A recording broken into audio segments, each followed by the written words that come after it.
चलिए तो प्यारे बच्चों, राधे राधे। आप लोग कैसे हैं? उम्मीद करते हैं कि आप लोग एकदम बढ़िया होंगे और आपका पढ़ाई लिखाई लगातार चल रहा होगा। फिजिक्स में तीसरा चैप्टर हम लोग को विस्तार से पढ़ना है, मानव नेत्र के बारे में। ये चैप्टर एकदम खास चैप्टर है और हमने थंबनेल पर लिखा है क्या कि अगर समझ में नहीं आए तो वीडियो को आप डिसलाइक कर सकते हैं, है ना। अगर आपको समझ में नहीं आया तो वीडियो डिसलाइक कर सकते हैं। और सही लिखा है, अगर आपको यह चैप्टर पूर्ण रूप से अगर हम पढ़ा दें और अगर नहीं समझ में आए तो ज़रूर आप डिसलाइक कर दीजिएगा। लेकिन उससे पहले आप टोटल वीडियो को आराम से देखिए, शांति पूर्वक से आप पढ़िए, ऑटोमेटिक आपको समझ में आएगा ही आएगा। तो चलिए यहाँ से शुरू होता है ये पार्ट वन में आज आपको जो है बेसिक चीज़ों के बारे में बताएंगे। मानव नेत्र जो है, इसका भाग जो है, इसके बारे में बताने का प्रयास करेंगे। चलिए आगे बढ़ें। आगे बढ़ने से पहले देखिए, मोटिवेशनल जो है चीज़ों को हम देखते हैं, थोड़ा सा पढ़ते हैं, सुनते हैं, समझते हैं। कह रहा है क्या कि आँखों में नींद बहुत है पर सोना नहीं।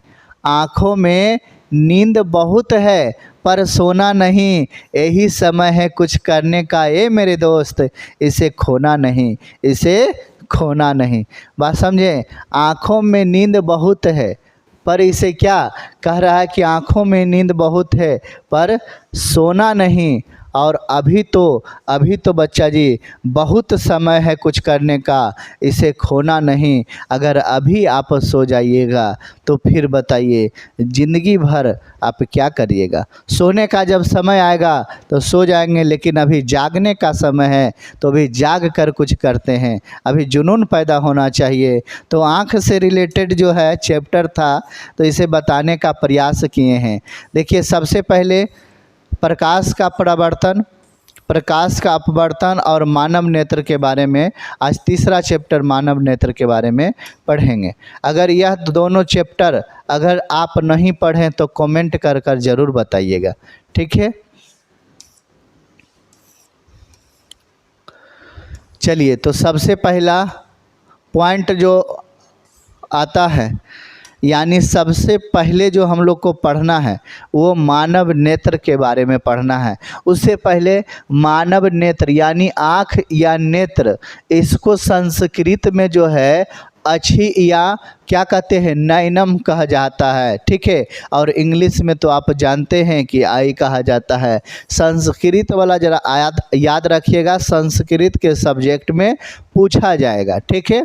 चलिए, तो अब यहाँ पर याद रखिएगा कि मानव नेत्र किसे कहते हैं या मानव नेत्र क्या है, इसके बारे में विस्तार से आपको समझाने का प्रयास करते हैं। देखिए, मानव नेत्र कह रहा है कि मानव नेत्र प्रकृति के द्वारा दिया गया शरीर का वह अंग है जो विभिन्न उद्देश्यों से प्रकाश की उपस्थिति में देखते हैं।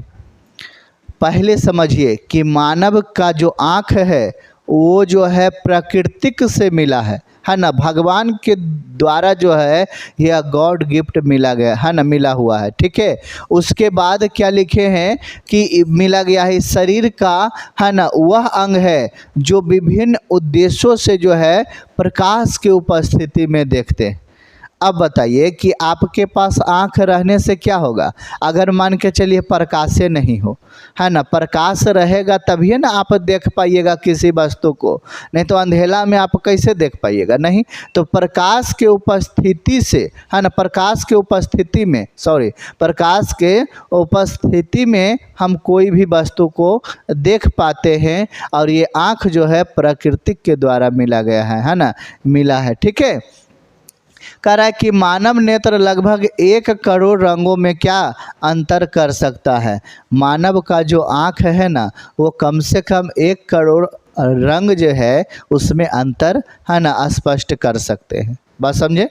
चलिए आगे बताते हैं। तो ये समझें, एक बार और हम रिपीट करते हैं कि मानव नेत्र प्रकृति के द्वारा दिया गया शरीर का वह अंग है जो विभिन्न उद्देश्यों से प्रकाश की उपस्थिति में देखते हैं, और मानव नेत्र लगभग 1 करोड़ रंगों में अंतर बता सकता है, स्पष्ट कर सकता है।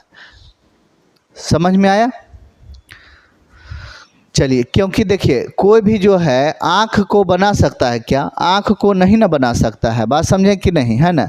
आँख यहाँ पर जो मानव के द्वारा जो ये आँख दिया गया है, इसमें जो है लेंस दिया गया है, ये इसमें जो है लेंस दिया गया है, ये सब कौन बनाएगा? बात समझें, ये सब बना सकता है ना? समझे कि नहीं? ये क्या बोल सकते हैं, शीशा के बना सकता है, प्लास्टिक के बना सकता है, तो ये सब का बना सकता है। यहाँ पर जो लेंस सेट करके जो भेजे हैं वो वाला लेंस कैसे बनाएगा? बात समझे? मास्क का लेंस कैसे बनाएगा? चलिए आगे बढ़ते हैं और देखिए यह चैप्टर एकदम पूरा बेसिक से आपको समझाने का प्रयास करेंगे। देखिए अभी जो आप आँख देख रहे होंगे, लगता होगा कि आँख बहुत छोटा है, लेकिन ऐसा बात नहीं है। आँख छोटा यहाँ पर दिख रहा है और इसका अंदर वाला जो भाग है ना, वो बहुत बड़ा है। अभी यहाँ पर देख रहे हैं कितना बड़ा खोल है। अब लग रहा होगा कि सर इतना बड़ा आँख, यस इतना बड़ा आँख होता है। बात समझे? इतना बड़ा ही आँख होता है। अब यहाँ पर समझिए क्या कर रहा है कि यह खोपड़ी की आँख के सर्किट जो है, इसमें स्थित एक गोलाकार संरचना है जो कॉर्निया, आइरिस और पुतली, लेंस, रेटिना और क्या ऑप्टिक तंत्रिक सहित विभिन्न भागों से बना होता है। बात समझे? ये सभी भागों से बना हुआ होता है मानव नेत्र, और मानव नेत्र का देख सकते हैं। बात समझे कि नहीं? अब यह जो है फ़ोटो देखकर आपको कैसा लग रहा होगा? अब आपको जानकारी बता देते हैं कि सबका जो है, सबका चेहरा यही है। सबका चेहरा क्या है? यही है। अगर आप सुंदरता पर जो है गुमान कर रहे हैं तो आपका भी यही हाल, मेरा भी यही हाल, सबका यही हाल। यही सबसे बड़ा जो है शकल है, यही सबसे बड़ा शकल है, और यही शकल के लिए जो है हम लोग क्या मरते हैं। चलिए, तो क्या कहेंगे कि मानव का जो आँख होता है वो खोपड़ी के गड्ढे में क्या स्थित होता है। ठीक है, अब यहाँ पर समझिए, एक एक चीज़ों को विस्तार से बताने का प्रयास करेंगे। उससे पहले एक एक चीज़ यहाँ पर समझिए। ठीक है, सबसे पहले समझिए कि यह जो इसमें जो भाग है, यह कॉर्निया वाला भाग, यहाँ समझिए, ये कॉर्निया वाला भाग देख लीजिए, आपको बताते हैं बनाकर।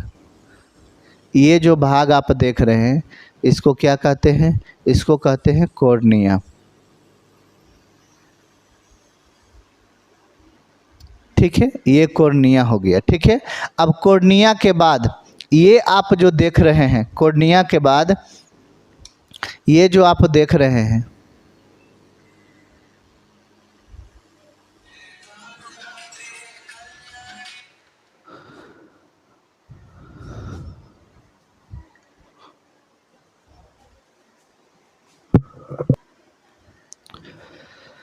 हाँ, तो ये नेत्र लेंस, नेत्र लेंस के बाद आप इसमें देखिए, इसमें कौन सा द्रव भरा हुआ है? तो इसमें कहिएगा कि कचाव द्रव भरा हुआ। कौन सा द्रव? कचाव द्रव। ठीक है, सबसे पहले यह वाला हो गया नेत्र लेंस, इसमें भरा हुआ है जो कचाव द्रव भरा हुआ है। अगर कचाव द्रव आँख से निकलता है तो आँख हो जाता है क्या? पूरा पचुक जाएगा, यानी छोटा हो जाएगा। समझ गए? फिर दिखेगा नहीं। मूवी वगैरह में देखते होंगे कि कचाव द्रव में मारता है तो आँख से एकदम डायरेक्ट जो है पानी निकल पाता है ना, पानी निकल जाता है। बात समझे? इस कचाव द्रव में लिक्विड जो होता है ये बाहर निकलने के बाद, इसी के कारण तो आँख फूला हुआ होता है, इसी के कारण आँख फूला हुआ रहता है। कचाव द्रव निकल जाएगा, आँख जो है पचुक जाएगा, फिर दिखेगा नहीं।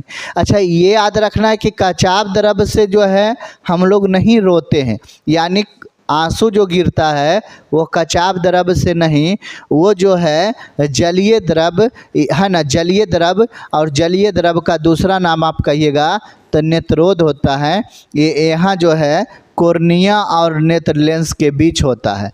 क्या बताएं, यहाँ पर देखिए ये वाला, ये जो है कॉर्निया और नेत्र लेंस के जो बीच होता है इसे कहते हैं जलीय द्रव। इसे क्या कहते हैं, इसे कहते हैं जलीय द्रव। इसी के कारण जो है आंसू बहता है, नेत्रोद के कारण ही आंसू निकलता है। बात समझें, आंसू कहाँ से निकलता है, नेत्रोद से निकलता है, ठीक है। और ये कहाँ स्थित होता है, तो बोलिएगा कि कॉर्निया और नेत्र लेंस के बीच में जो है क्या होता है, नेत्रोद होता है। क्या समझ में आया। अब यहाँ पर समझिए, यहाँ पर समझिए, कॉर्निया से जो है प्रकाश जाता है ना, कह सकते हैं कि कॉर्निया से प्रकाश जाता है और ये लेंस से जो होकर जाता है ये डायरेक्ट कहाँ पर, रेटिना पर पड़ता है। कहाँ पर पड़ता है, रेटिना पर पड़ता है। जब रेटिना पर पड़ता है, रेटिना या दृष्टि पटल है ना, क्या नाम है, दृष्टि पटल। तो याद रखिएगा कि यहाँ से जो है प्रकाश जो है, आँख से जो प्रकाश जाता है वो प्रकाश कहाँ पड़ता है, तो कहिएगा रेटिना पर। और रेटिना पर जो है ना इसका प्रतिबिंब जो यहाँ पर ही बनता है। मान के चलिए कि कोई वस्तु इस प्रकार से यहाँ पर देख रहे हैं, कोई वस्तु इस प्रकार से यहाँ पर देख रहे हैं, तो जब रेटिना पर पड़ता है तो इसका उल्टा पड़ जाता है, इसका प्रतिबिंब जो है उल्टा। यानी कि इधर से वस्तु को ऐसे देखें और जब यहाँ वस्तु को रेटिना के पास जाता है तो रेटिना के पास वस्तु पहुँचता है तो उल्टा हो जाता है ना, उसको सीधा दिमाग करता है। दिमाग संवेदना भेजने का काम छड़ और शंकु जो है तार गया हुआ है वही जो है संवेदना भेजने का काम करते हैं, ठीक है, समझे कि नहीं। तो यहाँ पर प्रतिबिंब क्या बन गया, उल्टा। तो समझ गए। सबसे पहले आप समझे कॉर्निया, कॉर्निया जो है ये टोटली भाग कॉर्निया देख रहे हैं और ये पुतली जो है, ये पुतली आइरिस, यहाँ पर देख रहे हैं आइरिस जो है, यहाँ पर आइरिस, और ये वाला क्या है, पुतली है। अच्छा, इसमें जो है, इसमें आप देख रहे होंगे कि यहाँ पर जो है अंगुली नुमा संरचना बना हुआ, यहाँ पर क्या है, तो कहिएगा कि अंगुली नुमा संरचना बना हुआ है। यहाँ पर देखिए इसको क्या कहते हैं, तो कहिएगा कि इसको कहते हैं सिलरली मांसपेशियाँ। क्या कहते हैं, इसको कहते हैं सिलरली मांसपेशियाँ कहते हैं। अब ये क्या है, तो यह जो है आँख को खींचता है तो पतला हो जाता है, आँख को जैसा ही खींचता है तो पतला हो जाता है, तो दूर तक दिखता है, और जैसा ही छोड़ता है तो आँख क्या हो जाते हैं, सिकुड़ जाता है। आँख क्या होता है, सिकुड़ जाता है, समझे कि नहीं। तो जैसे ही छोड़ता है तो आँख ये वाला जो है, ये वाला नेत्र लेंस जो है मोटा हो जाता है। क्या हो जाता है, मोटा हो जाता है, तो नज़दीक दिखता है। बात समझें। अब यहाँ पर ही समझिए, ये तो नेत्र गोलक है, हमने बताया क्या क्या चीज़, कॉर्निया, नेत्रोद, पुतली, आइरिस, सिलरली मांसपेशियाँ, नेत्र लेंस, इसमें भरा हुआ लिक्विड कचाव द्रव, और ये रेटिना है ना, रेटिना दृष्टि पटल, ठीक है। अब ये सभी चीज़ों के बारे में आपको विस्तार से बताएंगे, एक एक कर कर जो है इसका डिफिनेशन लिखा कर बताएंगे, है ना, कि इसका मतलब क्या होता है। श्वेत पटल, ये वाला जो है भाग, ये श्वेत पटल है। देखिए अभी हम लोग यहाँ पर पढ़ते हैं, देखिए स्क्लेरा, स्क्लेरा या श्वेत पटल क्या है, समझिए। एक एक चीज़ को विस्तार से बताने का प्रयास करेंगे और डायग्राम के मदद से। चलिए सबसे पहले समझिए, स्क्लेरा या श्वेत पटल किसे कहते हैं। स्क्लेरा या श्वेत पटल किसे कहते हैं, तो आँख में जो देख रहे हैं ना, आँख में जो देख रहे हैं, ये बीच वाला जो उजला, ये साइड में उजला उजला जो कलर है यहाँ पर देख रहे हैं, ये उजला जो है इसी को क्या कहते हैं, तो इसी को कहते हैं स्क्लेरा या श्वेत पटल, इसी को कहा जाता है। अब समझिएगा स्क्लेरा और श्वेत पटल, यहाँ पर डिफिनेशन से, मानव नेत्र का सबसे ऊपरी आवरण जो होता है, जो कड़ा और सफ़ेद होता है, ये थोड़ा सा हार्ड होता है। क्या होता है, हार्ड। ये कड़ा और क्या होता है, सफ़ेद होता है, कड़ा और सफ़ेद होता है, वह स्क्लेरा या श्वेत है ना, श्वेत पटल कहते हैं, ठीक है। इसमें चोट लगने पर क्या हो जाता है, लाल हो जाता है। देखिए यहाँ पर चोट लगने पर क्या लाल होगा, तो कहिएगा कि स्क्लेरा जो है लाल हो जाएगा। चोट लगने पर स्क्लेरा क्या हो जाएगा, लाल हो जाएगा। क्या आप स्क्लेरा समझे? अगर स्क्लेरा जो है कोई पूछ देगा या श्वेत पटल पूछ देगा तो आप नहीं बताइएगा कि ये वाला जो उजला वाला भाग होता है उसी को क्या कहते हैं, उसी को स्क्लेरा या श्वेत पटल कहते हैं। क्या आप बता पाइएगा? बिल्कुल। चलिए अब दूसरा नंबर, एक एक चीज़ों को बढ़िया से समझिए, आप एक एक चीज़ों को बढ़िया समझिए। अब देखिए यहाँ पर देखिए, अब कॉर्निया के बारे में, ये कॉर्निया के बारे में, ये देखिए जो कॉर्निया भाग है यही कॉर्निया के बारे में। देखिए कॉर्निया किसे कहते हैं, कहना है श्वेत पटल के सामने, क्या कहना है कि श्वेत पटल के सामने वाले भाग में कुछ उभरी हुई पारदर्शी झिल्ली होती है जिसे कॉर्निया कहते हैं। जिसे क्या कहते हैं? कॉर्निया कहते हैं। और एक बात और याद रखिएगा कि नेत्रदान में कॉर्निया को ही दान किया जाता है ना। यानी आप आँख को होता है ना, नेत्रदान होता है ना, जिसमें से नेत्रदान किया जाता है, तो अगर नेत्रदान करिएगा तो नेत्रदान में कॉर्निया ही दान होता है। बात समझे? कॉर्निया दान किया जाता है। ठीक है। अब इसमें क्या करा, ये प्रकाश को जो है आँख में भेजने का काम करता है।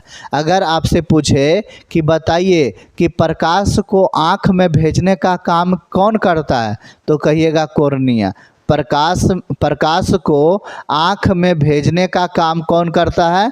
कॉर्निया करता है। कंप्लीट हुआ। चलिए आगे बढ़ें। कह रहा है कि कॉर्निया का दूसरा नाम क्या है ना, स्वच्छ मंडल है। कॉर्निया का दूसरा नाम क्या है? तो कहिएगा स्वच्छ मंडल है। ठीक है। यहाँ पर देखिए एक लिख दिए हैं कि नेत्र में प्रकाश कहाँ से प्रवेश करता है। नेत्र में प्रकाश कहाँ से प्रवेश करता है? तो कहिएगा कॉर्निया से प्रवेश करता है। कहाँ से? कॉर्निया से प्रवेश करता है। यह ऑब्जेक्टिव प्रश्न आपके बुक में दिया गया था और यहाँ से रिलेटेड था, इसीलिए यहाँ पर दे दिए। अब चलिए पढ़ते हैं हम लोग आइरिस के बारे में। क्या पढ़ते हैं? आइरिस। आइरिस जो हिंदी में इसको क्या कहते हैं? परितारिका। आइरिस को हिंदी में परितारिका कहते हैं। अब यहाँ पर समझिए परितारिका, ये वाला जो है, ये वाला आप देख रहे हैं, यही आइरिस है। क्या लिखा है कि कॉर्निया के पीछे एक क्या छिद्र पट होता है। ये कॉर्निया है और कॉर्निया के जस्ट पीछे, कॉर्निया के जस्ट पीछे एक छिद्र पट होता है जिसे आइरिस कहते हैं। और इसी के कारण आँखों का रंग जो है काला होता है, नीला होता है, भूरा होता है। आपसे कोई पूछेगा कि किसके कारण जो है आँखों का रंग काला होता है, नीला होता है, भूरा होता है, तो कहिएगा कि आइरिस के कारण होता है। या कलर को कौन दर्शाता है? तो आइरिस दर्शाता है। ज़्यादातर आइरिस ही रहेगा, हिंदी परितारिका कम रहता है। बात समझे? हिंदी में जो परितारिका कहते हैं वो बहुत कम रहता है, ज़्यादा मात्रा में आइरिस लिखा हुआ रहेगा। ठीक है। अब देखिए यहाँ क्या कह रहा है कि ये जो है पुतली के आकार को भी दर्शाता है। यानी आइरिस जो है यह पुतली को आकार के भी दर्शाता है कि कितना बड़ा है, कितना छोटा है। किसी का आँख देखना बहुत बड़ा रहेगा, किसी का आँख छोटा रहता है, तो ये कौन दर्शाता है? तो ये आइरिस दर्शाता है। कौन दर्शाता है? आइरिस, क्योंकि छोटा बड़ा यही दर्शाता है। क्लियर हुआ? अब देखिए यह क्या कह रहा है, ये क्या कह रहा है कि अधिक प्रकाश से सिकुड़ता है और कम प्रकाश से फैलता है। अधिक प्रकाश से क्या होता है? सिकुड़ जाता है। अभी हम जो सिलरली मांसपेशियां बताएं, तो सिलरली मांसपेशियां बताएं तो इस प्रकार से खींचेगा तो पतला हो जाएगा। बात समझे? और छोड़ेगा तो मोटा हो जाएगा। तो खींचेगा तो दूर की वस्तु देख सकते हैं, और अगर मान के चलो छोड़ देगा तो मोटा हो जाएगा तो नज़दीक की वस्तु देखते हैं। यहाँ पर कह रहा अधिक प्रकाश से, यानी देखिए डायरेक्ट जो है अंधेला में जा रहे हैं सड़क पर, और डायरेक्ट अगर मान के चलिए एकदम फोकस लाइट पर मार देगा, तो लाइट जैसा ही मारेगा आँख पर तो आँख आपका खुला हुआ नहीं रहेगा, आँख क्या हो जाएगा? बंद हो जाएगा। यानी अधिक प्रकाश मिलने से आपका आँख क्या हो गया? बंद हो गया। बात समझे कि नहीं? अधिक प्रकाश मिलने से आपका आँख क्या हो गया? बंद हो गया। बात समझे? और कम प्रकाश में भी आपका, जैसे देखिए आप यहाँ पर प्रकाश में हैं और यहाँ से डायरेक्ट आप चल जाइए अंधेरे रूम में, तो अंधेरे रूम में जाने के बाद आपको दिखेगा कुछ पल के लिए नहीं, है ना, कुछ समय के लिए आपको नहीं दिखेगा, फिर धीरे धीरे दिखने लगेगा। आप सिनेमा हॉल में गए होंगे, आप सिनेमा हॉल में जाते हैं तो वहाँ क्या देखते हैं कि जब बाहर में है तो ठीक है, अब जैसा ही अंदर गए तो वहाँ पर एक टॉर्च बार के ले जाता है और सीट के पास बैठा देता है। जब सीट के पास बैठते हैं तो 2 मिनट के बाद फिर सब दिखने लगता है, फिर लगता है कि हमको टॉर्च बार कर काहे लाया, हम तो जानिए रहे हैं कि एजा सब दिख रहा है, एजा से सब दिख रहा है, फिर टॉर्च बार के क्यों लाया। यानी कि अधिक प्रकाश से कम प्रकाश वाला में चल गए। बात समझे? तो यहाँ याद रखिएगा कि अधिक प्रकाश से जो है सिकुड़ता है, अधिक प्रकाश जैसी होगा पलक मुंदा जाएगा यानी सिकुड़ गया, और कम प्रकाश में क्या फैलता है, कम प्रकाश में क्या होता है, फैलता है। याद हो गया? अब देखिए यह जो चीज़ है, यह जो चीज़ है मुर्गा में आप देखते होंगे इसका उल्टा हो गया। मुर्गा में क्या हो गया? उल्टा। उसको कम प्रकाश में जो है, कम प्रकाश में उसका सिकुड़ जाता है और अधिक प्रकाश में उसका फैल जाता है मुर्गा का। अब यहाँ पर समझिए कैसे। आप कहते होंगे कि मुर्गा जो है सुबह 5 बजे उठता है, 4 बजे उठता है। उसका कारण है कि अगर उसको अंधेला दीजिएगा, अंधेला कमरा में जैसा ही दिए तो वो कम प्रकाश में क्या होता है, तो वो कम प्रकाश में सिकुड़ जाता है, यानी इस प्रकार से उसका आँख हो जाता है। और अधिक प्रकाश में वो क्या, अधिक प्रकाश में वो उछलने लगता है। इसीलिए मुर्गा को खाना अगर दीजिएगा खाने के लिए तो वहाँ लाइट जला कर दीजिएगा। बात समझे? लाइट बुता कर दीजिएगा तो कैसे खाएगा?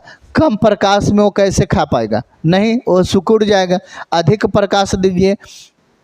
अब देखिए रात में जो है लाइट बंद हो जाता है, तो लाइट बंद होने के कारण जो है ना, लाइट बंद हो गया, अब उसके पास कम प्रकाश है, और जैसा ही सुबह हुआ 5 बजा, मुर्गा जो है एकदम डायरेक्ट जो है उसके आँखों पर जो है अधिक प्रकाश मिला और वो चिल्लाया, कुकरू बोला। बात समझे कि नहीं? इसीलिए जो है वह सुबह उठ जाता है, क्योंकि उसे अधिक प्रकाश मिलने से है ना फैलता है। अधिक प्रकाश मिलने से क्या होता है? फैलता है। ये मुर्गा में होता है, ये मुर्गा में। बात समझे कि नहीं? मुर्गा में होता है। यहाँ तस्वीर भी आपको दिखाने का प्रयास किए हैं, ठीक है। चलिए अब देखिए यहाँ पर क्या है, कह रहा है रंगों से मतलब नेत्र के किस भाग से होता है। अभी बताए थे रंगों से मतलब नेत्र के किस भाग से होता है, तो कहिएगा आइरिस से, जिसको हिंदी में परितारिका कहते हैं। जिसको हिंदी में क्या कहते हैं? परितारिका कहते हैं। क्या आपको याद हो रहा है सारा चीज़? बिल्कुल याद हो रहा होगा। चलिए आगे, ये 4 नंबर में अब जो है यहाँ पर ही हम क्या बताने के लिए जा रहे हैं, तो है ना पुपिल यानी पुतली के बारे में बताने के लिए जा रहे हैं। इसको दूसरा नाम अगर कहिएगा तो नेत्र द्वार है। इसका नाम क्या है? नेत्र द्वार यानी पुतली, पुपिल, ठीक नहीं। किसे कहते हैं? तो कहना है कि आइरिस, क्या कहना? आइरिस के है ना मध्य भाग में एक छोटा सा क्या होता है? छिद्र होता है। एक छोटा सा क्या होता है? छिद्र होता है, जिसे पुतली कहते हैं। इसका एक ही रंग होता है। कौन सा रंग होता है? काला, है ना, समझे कि नहीं? ठीक है। अब कहिएगा आइरिस का तो होता है काला, ब्लू, नीला, अभी बताएं भूरा। तो लेकिन यहाँ पर अगर आपसे पूछे कि पुतली यानी पुपिल का रंग कैसा होता है, तो पुपिल का रंग हमेशा काला ही होता है, ये दूसरा रंग का होता ही नहीं, है ना। पुपिल का रंग हमेशा क्या होता है? काला होता है। पुपिल का रंग हमेशा क्या होता है? काला होता है, और दूसरा रंग का नहीं होता है, ठीक है। आगे कह रहा कि पुपिल जो है प्रकाश को लेंस में भेजने का काम करता है। देखिए कितना बढ़िया चीज़ यहाँ पर लिखे हैं कि पुपिल जो है प्रकाश को कहाँ भेजने का काम करता है, तो लेंस में भेजने का काम करता है। कहाँ? लेंस में भेजने का काम करता है। क्या आप समझें चीज़ों को? चलिए आगे बढ़ें, एक एक चीज़ आपको विस्तार से समझाने का प्रयास करेंगे। अगला जो है नेत्र लेंस किसे कहते हैं? नेत्र लेंस। अब नेत्र लेंस के तो बारे में जानते हैं, ठीक है ना। नेत्र लेंस यहाँ पर देखिए बताए थे, यहाँ पर फोटो कहाँ पर तो दिए थे, देखिए यहाँ पर देखिए लेंस, देखिए यहाँ पर। अब यह जो है कोई बना सकता है क्या? यह जो है कोई बना सकता है, ये लेंस बना सकता है कोई? देखिए तो अभी हम लोग चश्मा वाला लेंस पहन लेते हैं, बात समझे कि नहीं, उससे दिखाई पड़ता है। यह भी आँख का ईयर लेंस है जो मांस का बना हुआ है। इसको कोई बना सकता है क्या? नहीं, प्राकृतिक के द्वारा गॉड गिफ्ट मिला हुआ। बात समझे कि नहीं? ठीक है, तो यही लेंस के बारे में अभी हम विस्तार से आपको बताएंगे।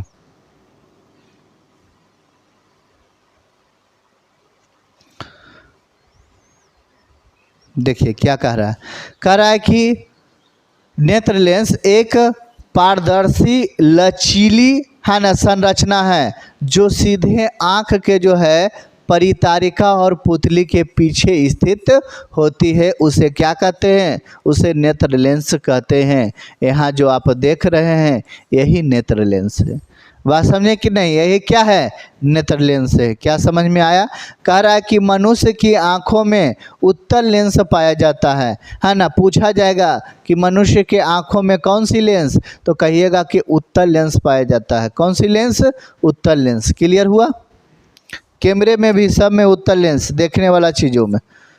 अब यहाँ पर पढ़ना है सिलरली मांसपेशियाँ के बारे में। जो अंगुली नुमा संरचना होता है ना, जो पकड़ के रखता है ना, देख रहे हैं कि किस प्रकार से पकड़ के रख ले है सिलरली मांसपेशियाँ। अब इसके बारे में विस्तार से पढ़ेंगे, सिलरली मांसपेशियाँ के बारे में। समझ में आया? देखिए क्या कह रहा है कि जो लेंस को दोनों ओर से पकड़ कर रखता है, जो लेंस को दोनों ओर से, देखिए इस प्रकार से पकड़ कर रख ले। अंगुली नुमा संरचना करने का मतलब यही होता है कि अंगुली नुमा संरचना ऐसे पकड़ कर रखता है। तो कह रहा है कि जो लेंस को दोनों ओर से पकड़ कर रखता है उसे क्या कहते हैं? सिलरली मांसपेशियाँ कहते हैं। ये फोकस दूरी को कम और ज़्यादा करता है। बताइए सिलरली मांसपेशियाँ का काम क्या है? फोकस दूरी को कम और ज़्यादा करता है। फोकस दूरी को क्या करता है? कम और ज़्यादा करता है सिलरली मांसपेशियाँ। क्योंकि जब ये खींचता है तो पतला होता है, दूर तक दिखता है। हमको दूर तक देखना है तो इस प्रकार से ये खींच दिया, कस के खींच दिया, दूर तक देखें। बात समझा? पतला हो गया लेंस। अब इसके बाद ऐसे तो क्या हो गया? मोटा हो गया, नज़दीक तक देख रहे हैं। अब ये छोड़ दिया।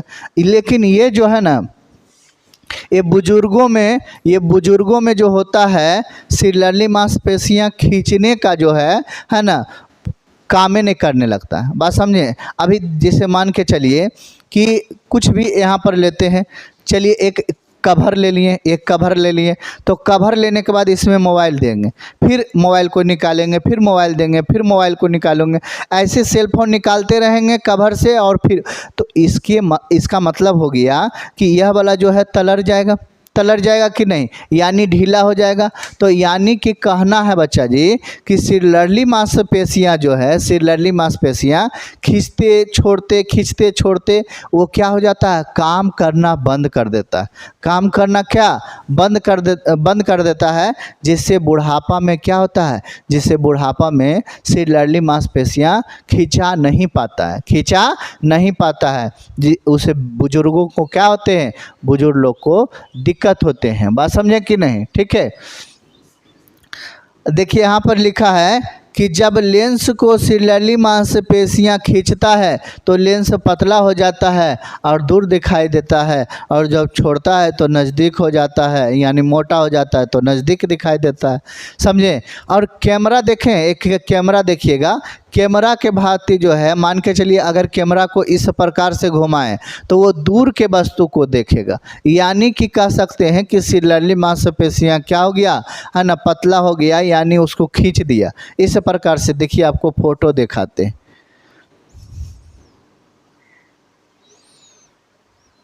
देखिए यहाँ पर जो है, मान के चलिए अगर इसको ऐसे घुरा दिया ये भार से, तो इधर से जब घुरा दिया तो ये दूर तक दिखेगा, और जब इसको ऐसे कर दिया तो ये नज़दीक दिखेगा। बात समझे कि नहीं? तो ये भी एक सिलरली मांसपेशियाँ का उदाहरण है। बात समझे? अब देखिए बुजुर्गों में क्या होता है। देखिए बुजुर्गों में सिलरली मांसपेशियाँ क्या काम नहीं करने लगता है, जिसके कारण यह जो है उठ नहीं पाता है इस प्रकार से। बात समझे? खींचा नहीं पाता है। क्लियर हुआ? समझ में आपको आया?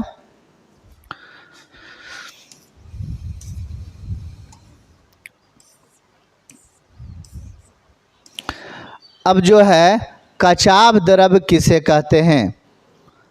अब जो है कचाव द्रव किसे कहते हैं, या इसे कांच द्रव भी कहा जाता है। यहाँ पर देखिए कचाव द्रव, इसमें जो आप लिक्विड देख रहे हैं ना, यहाँ से यहाँ तक आप लिक्विड देख रहे हैं ना, इसी को कचाव द्रव कहते हैं। इसी को क्या कहते हैं? इसी को कचाव द्रव कहते हैं। देखिए जैसे इसमें कचाव द्रव भरा हुआ, अगर ये निकल जाएगा ना, निकल जाएगा तो आपका आँख जो है छोटा हो जाएगा, दिखेगा नहीं, काम नहीं करने लगेगा। बात समझे कि नहीं? अगर धीरे धीरे निकालता है तो धीरे धीरे आपका आँख क्या हो जाएगा? छोटा हो जाएगा। और याद रखिएगा कि इससे जो है आंसू नहीं बनता है, आंसू जो है नेत्रोद से बनता है, यह बात याद रखिएगा, ठीक है। चलिए आगे बढ़ते हैं। तो यहाँ पर लिखेंगे क्या कि नेत्र लेंस के पीछे पाए जाने वाले द्रव को क्या कहते हैं? तो कचाव द्रव कहते हैं, है ना, कहते हैं, ठीक है। गलत टाइपिंग हो गया, ठीक है। चलिए अब देखिए, अब क्या है? नेत्रोद या जलीय द्रव किसे कहते हैं? नेत्रोद या जलीय द्रव किसे कहते हैं, ठीक है। तो चलिए आगे बढ़ते हैं। नेत्रोद या जलीय द्रव किसे कहते हैं? यहाँ पर देख रहे हैं कि कॉर्निया और लेंस के बीच में, है ना, कॉर्निया और लेंस के बीच में जो द्रव होता है उसे कौन सी द्रव कहते हैं? तो कहिएगा उसे नेत्रोद या जलीय द्रव कहते हैं। अब देखिए डेफिनेशन पढ़ते हैं। क्या कह रहा है कि नेत्र लेंस और कॉर्निया के बीच, नेत्र लेंस और कॉर्निया के बीच एक प्रकार जो है एक द्रव भरा हुआ होता है, जिसे क्या कहते हैं? है ना, एक सेकेंड फिर से। नेत्र लेंस और कॉर्निया के बीच एक द्रव भरा हुआ होता है। इस द्रव के कारण नेत्र में आंसू बन पाते हैं, ठीक है। इसी द्रव को ही जलीय द्रव या नेत्रोद कहते हैं। और नेत्रोद में कम मात्रा में जल होता है। आप सोचिएगा कि नेत्रोद में बहुत अधिक मात्रा में जल होगा, तो नहीं, नेत्रोद में कम मात्रा का जल होता है। अब देखिए किन्हीं को विपत्ति पड़ता है दुख में, तो वो बहुत ज़्यादा रोते हैं, बहुत ज़्यादा। अब देखिएगा कि रोते रोते आंसू, एकदम पूरा आंसू गिर रहा है, वो रोना चालू नहीं कर रहे हैं, पूरे लगातार कंटिन्यू 1 घंटा तक रोएं। अब 1 घंटा तक रोने के बाद दिमाग में संवेदना दिया कि नेत्रोद में आपका उतना जल नहीं है जो रो रहे हैं। बात समझे? तो क्या होता है, फिर वो रोते हैं लेकिन आंसू नहीं गिरता है ना, समझे कि नहीं? फिर वो रोने लगते हैं लेकिन आंसू नहीं गिरता है। अब बिना आंसू के वो रो रहे हैं। बात समझे कि नहीं? तो नेत्रोद में उतना जल नहीं होता है। बात समझे कि नहीं? ठीक है। तो अभी यहाँ पर देखिए एक क्वेश्चन यहाँ पर बनता है, याद रखिएगा। क्वेश्चन क्या बनता है कि मानव नेत्र के किस द्रव्य के कारण आंसू बनते हैं? तो कहिएगा जलीय द्रव के कारण। किसमें? जलीय द्रव के कारण या नेत्रोद के कारण। क्लियर हुआ? चलिए आगे बढ़ते हैं।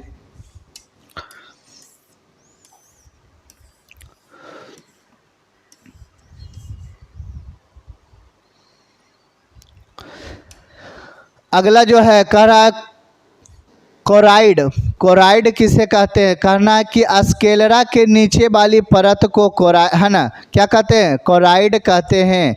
इसका जो है दूसरा नाम इसका रक्त पटल है। इसका दूसरा नाम क्या है? रक्त पटल है इसका दूसरा नाम, ठीक है।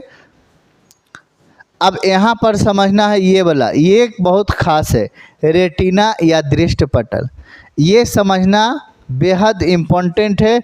तो चलिए इसके बारे में विस्तार से समझने का प्रयास करते हैं कि रेटिना या दृष्टि पटल किसे कहते हैं।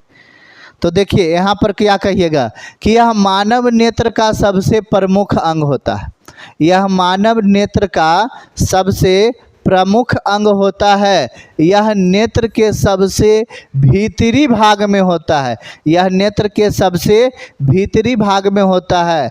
किसी भी वस्तु को देखते हैं तो उसका प्रतिबिंब रेटिना पर ही पड़ता है।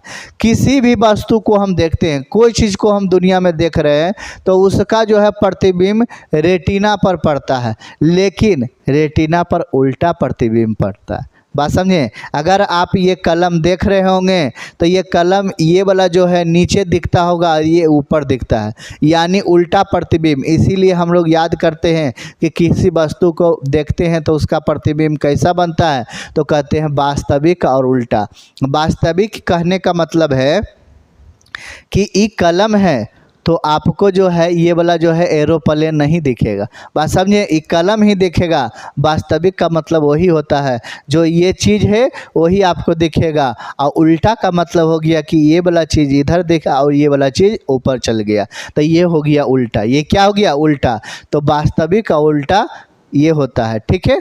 चलिए अब यहाँ पर समझिए, कोई भी वस्तु का प्रतिबिंब कहाँ बनता है? रेटिना पर बनता है। अब देखिए यहाँ पर एक लाइन में लिखे हैं कि रेटिना पर प्रतिबिंब उल्टा बनता है, लेकिन उसको जो है सीधा कौन करता है? दिमाग करता है, क्योंकि दो तार गया हुआ रहता है, वो संवेदना भेजने का काम करता है, शंकु और है ना छड़ और शंकु, ठीक है।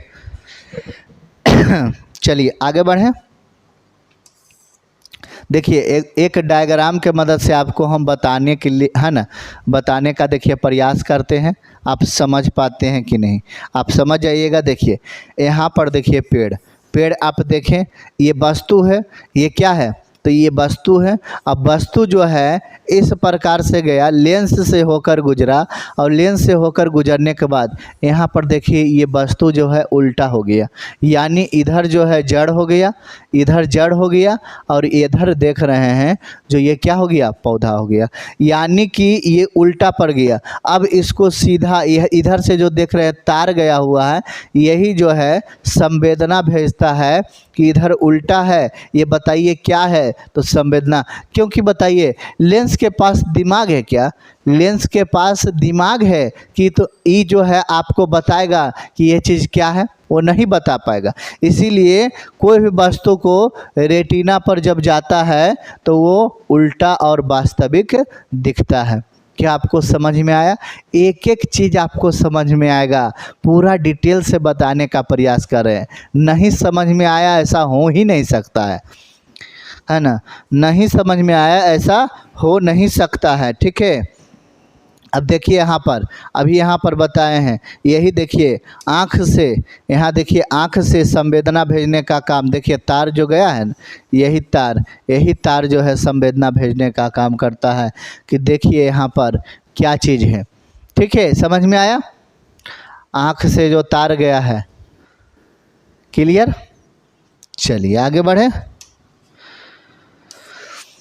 अब यहाँ से देखिए ऑब्जेक्टिव है ना, यहाँ से देखिए कुछ ऑब्जेक्टिव प्रश्न जो है देखिए कैसे पूछता है। नेत्र में कैसा प्रतिबिंब बनता है? तो कहिएगा कि नेत्र में वास्तविक और उल्टा प्रतिबिंब बनता है। अभी बताएं कि नेत्र में कैसा प्रतिबिंब बनता है? तो कहिएगा नेत्र में वास्तविक और उल्टा प्रतिबिंब बनता है। अगला अगर कोई पूछा कि मानव नेत्र के किस भाग पर प्रतिबिंब बनता है? तो कहिएगा रेटिना पर बनता है। किस पर? रेटिना पर बनता है। वास्तविक और उल्टा बनता है, ठीक है। कहना है रेटिना से कितने तंतु जुड़े होते हैं? तो कहिएगा रेटिना से 2 तंतु जुड़े होते हैं। कितने? 2 तंतु जुड़े होते हैं। अगला कहिएगा कि प्रतिबिंब जो है, प्रतिबिंब की संवेदना मस्तिष्क तक कौन पहुंचाता है? तो कहिएगा कि छड़ एवं शंकु। छड़ एवं शंकु जो है वही संवेदना पहुंचाने का कार्य करता है। क्लियर। चलिए आगे बताने का काम करते हैं। वही चीज़ है कि इस रेटिना से 2 तंतु जुड़े होते हैं, उसको क्या कहते हैं? छड़ और शंकु। अच्छा, छड़ और शंकु कहते किसको है? जरा पढ़ लेते हैं। ये दोनों का काम जो है ना, हमारे आँख में जो भी चित्र या प्रतिबिंब बनता है, चित्र या प्रतिबिंब वही हुआ जो बनता है, वो संवेदना मस्तिष्क तक पहुँचाने का काम करता है छड़ और शंकु। क्लियर हुआ? समझ में आपको आया? बिल्कुल आया होगा, ठीक है। चलिए आगे बढ़े। अब यहाँ पर समझते हैं कि समंजन क्षमता क्या है। समंजन क्षमता क्या है? या समंजन क्षमता किसे कहते हैं? तो कहिएगा कि जिसके कारण जो है आँख अपनी फोकस दूरी को अच्छी तरह से निकट और दूर की वस्तु को रेटिना पर फोकस जो है करता है, उसे समंजन क्षमता कहते हैं।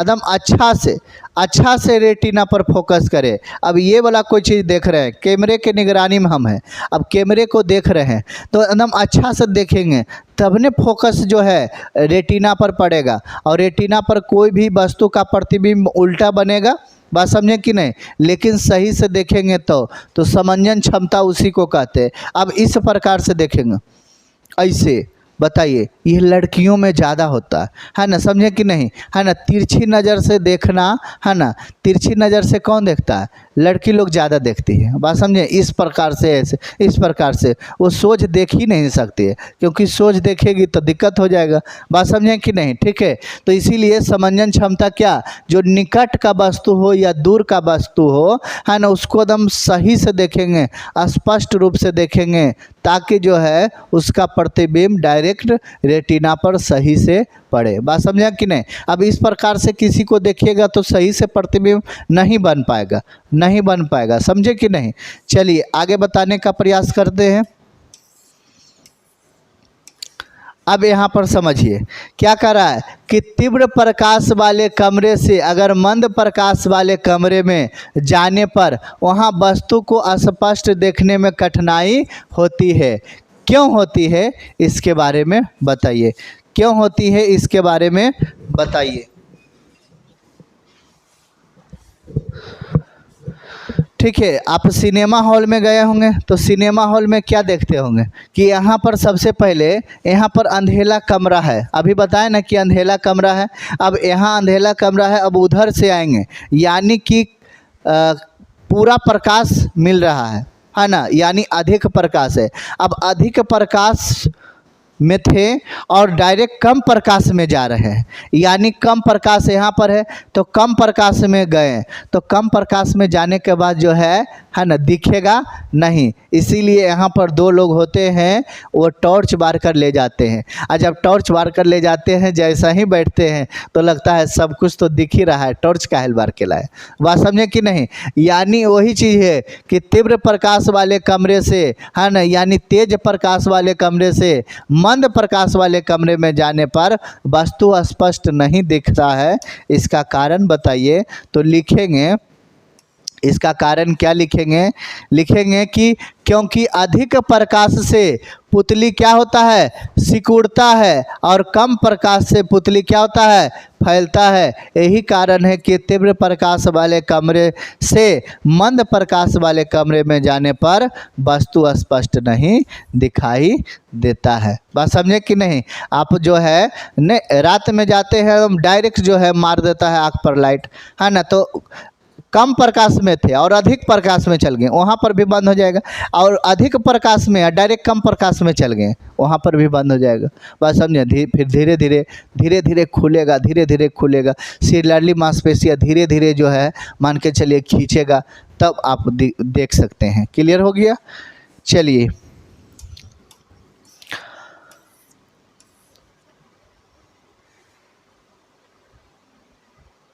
अब यहाँ पर समझिए, ये क्या कर रहा है कि निकट का बिंदु किसे कहते हैं, निकट का बिंदु किसे कहते हैं? तो आँख के सबसे निकट का वह बिंदु जहाँ पर रखी वस्तु स्पष्ट दिखाई देती है, निकट का बिंदु कहलाता है, और निकट का बिंदु लगभग 25 सेंटीमीटर का होता है ना। निकट का वस्तु लगभग कितना होता है, 25 सेंटीमीटर होता है। जैसे देखिए यह जो है नोटबुक है, अब इसको हम ऐसे पढ़ते हैं, अब यहाँ पर पढ़ने के बाद यहाँ तक लाएं, क्या कर रहा है कि आँख के सबसे निकट का वह बिंदु यहाँ पर है, निकट है, और निकट लाएंगे, यहाँ पर निकट आएगा, और निकट लाएंगे यहाँ पर, और निकट, अब आँख दर्द देने, अब आँख क्या दर्द देने लगा, यानी कि 25 सेंटीमीटर पर होना चाहिए, निकट भी होना चाहिए, नज़दीक भी होना चाहिए, तो 25 सेंटीमीटर तक होना चाहिए। ये नहीं कि 25 सेंटीमीटर से है ना कम होना चाहिए। 25 सेंटीमीटर से ज़्यादा हो कोई दिक्कत नहीं है, लेकिन 25 सेंटीमीटर से कम होगा तो आँख दर्द देने लगेगा। बात समझ में आया कि नहीं? ठीक है, तो वही चीज़ है यहाँ पर। अब यहाँ पर देखिए एक प्रश्न इससे पूछता है कि अस्पष्ट दृष्टि की न्यूनतम दूरी कितना होना चाहिए, तो कहिएगा 25 सेंटीमीटर। देखिए यहाँ से किताब की दूरी कितना है, 25 सेंटीमीटर है। कितना है, 25 सेंटीमीटर। और अगर जो इससे कम देखिएगा तो आँख दर्द देने लगेगा, आँख क्या दर्द देने लगेगा। बात समझे कि नहीं? ठीक है, देखिए यहाँ पर समझिए, नेत्र में कौन सा लेंस होता है, तो कहिएगा कि नेत्र में उत्तल लेंस होता है। अब यहाँ से समझिए कि दूर बिंदु क्या है, दूर बिंदु क्या है इसके बारे में समझिए। दूर बिंदु क्या है, कहाँ तक पीडीएफ है थोड़ा सा देख लेते हैं।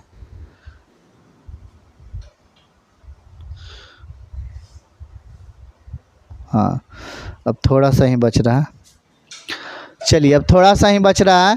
कहिएगा कि नेत्र से दूर पर रखी वस्तु स्पष्ट दिखाई देती है, उसे क्या कहते हैं, दूर बिंदु, है ना, दूर का बिंदु कहते हैं। यानी अंतिम छोर से, है ना, अंतिम छोर तक जो स्पष्ट दिखाई दे उसे दूर की वस्तु कहते हैं। दूर की वस्तु का मतलब समझ रहे हैं? देखिए बाबा जो हैं, दादाजी जो हैं, वो ऐसे कर देख रहे हैं। इनको अपना खेत, जहाँ पर अपना खेत है, सभी खेतों को ये आराम से देख रहे हैं, क्योंकि वो वहाँ पर बैठते हैं, ये केंद्र में जाकर बैठते हैं।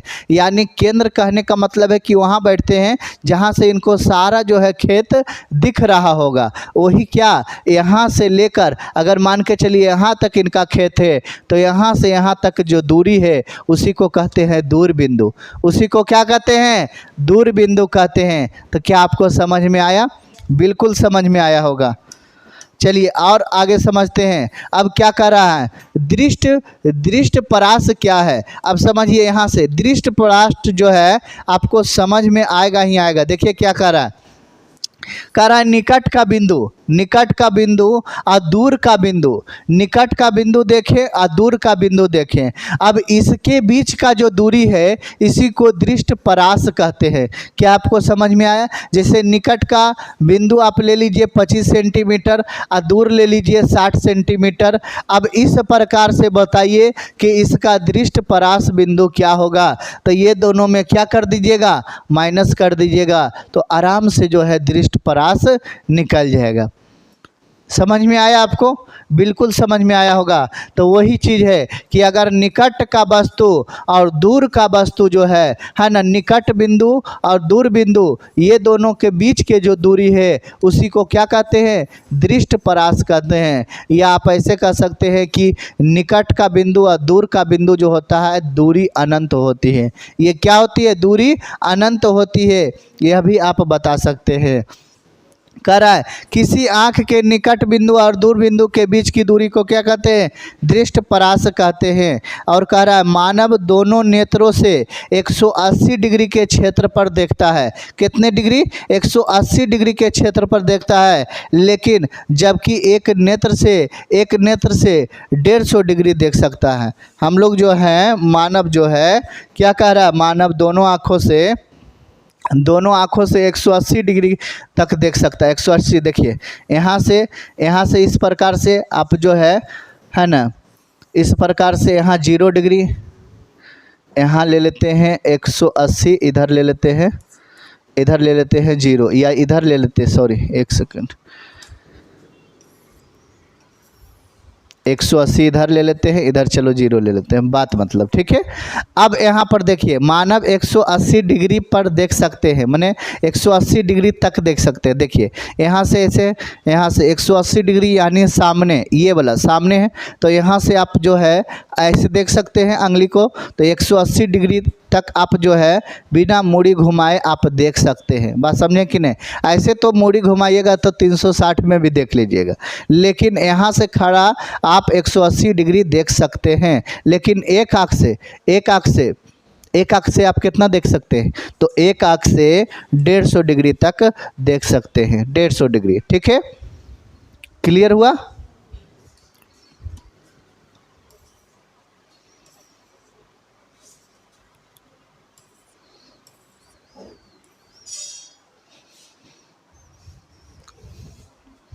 चलिए, एक टॉपिक और बच रहा है, मोतियाबिंद।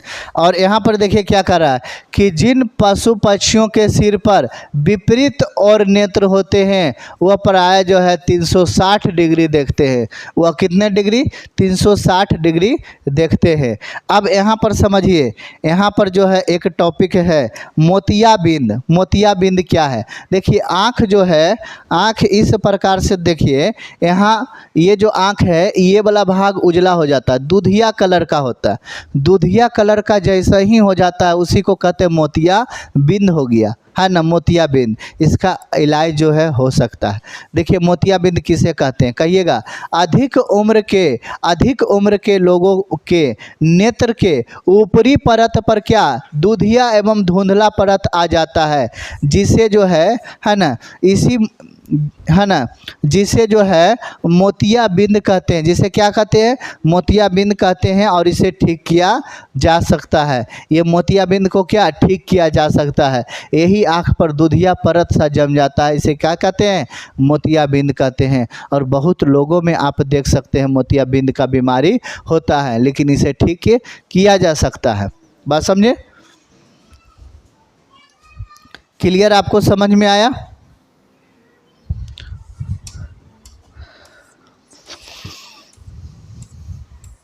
चलिए, अब यहाँ से जो है, यहाँ से आपका पार्ट 2 चालू होता है। ठीक है, समझे कि नहीं? अब पार्ट 1 आपको कैसा लगा कमेंट कर ज़रूर बताइए। जो टॉपिक समझ में नहीं आए उसे आप ज़रूर कमेंट करिए, उस पर शॉर्ट वीडियो बनाकर बताने का प्रयास करेंगे। और कमेंट करना बिल्कुल ना भूलें, कमेंट आप करिए। अगर आप नए स्टूडेंट हैं तो चैनल को सब्सक्राइब कर लीजिए, है ना। चैनल सब्सक्राइब रहेगा तो नोटिफिकेशन आप पर सबसे पहले चला जाएगा आपके मोबाइल पर। ठीक है, अब कमेंट एक ज़रूर करके बताइएगा कि वीडियो कैसा लगा। और यह पार्ट 2, इसमें एकदम भयंकर चीज़ों के बारे में बताने का प्रयास करेंगे, इसे देखना मत भूलिएगा। चलिए, फिर मिलते हैं। जय हिंद, जय भारत।